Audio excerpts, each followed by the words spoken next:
কি করছে ও ওখানে? দেখি যাই তো। কিরে, দে একবার আমি ওরাই। এই দেখ। যা, কাকাই চলে আনা তো। কি আর করা যাবে, থাক পড়ে গেছে।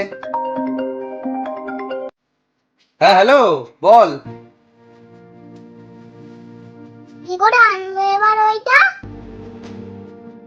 ঠিক আছে, আমি টাইম মতো চলে যাব। মুখটা ওর হাসি খুশি ভালো লাগে।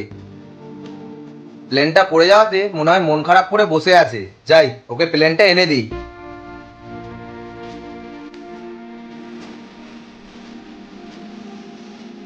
এই দেখ কি এনেছি তোর জন্য। এ নাও, আসো এবার।